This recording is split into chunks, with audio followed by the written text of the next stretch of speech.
রে রে রে মোতলা গোশ আছে শুয়োরের গোশ দেওয়া হুদি তর তর তর তর করে কাট কাট কাট কাট কাট কাট কাট ও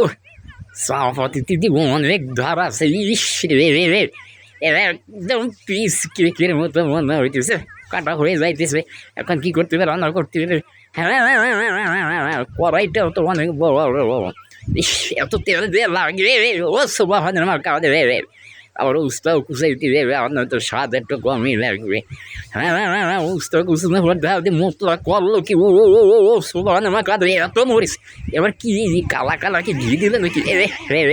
এত করলো দেওয়া লাগে রে হ্যাঁ ঠিক আছে নড়া দেন আজকে মোতলা খাওয়াটা খুব ভালো হবে দেখা দিয়ে মোতলা দিয়ে পাগল হয়ে গেছে এত লবণ দেওয়া লাগে নাকি মোতলা থো লবণ তো কত দিস না আরে খাইতে পারবেন দেওয়া দিয়ে সব দিয়ে দিলি লবণ আরে খালে আবার কি আবার মরিস দিস আসো বা হ্যাঁ না এত মরিস খালি মরিস খেলি গোস খেলি মতলা মতলা খাওয়া লাগে রে মতলা ইস দেখো রান্না হয়ে গেছে এবার মতলা খাবে উঠে বাড়ি তো বাড়ি তো বাটি বড় এত খাওয়া লাগবে ও দেখো গাল দিয়ে কত বড়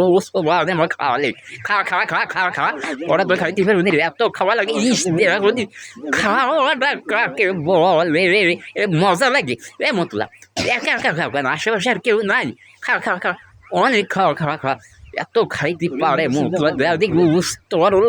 তাও দিদি আবার এখনো পর্যন্ত তা আবার সিদ্ধ হয়নি দিদি খাই শেষ করে দিল মতলা দেওয়া দিয়ে আবার খাবি আবার এখন এত খাইতে পারো মতলা পেটে হোক রাখো কোথায় দেখো দি আবার কত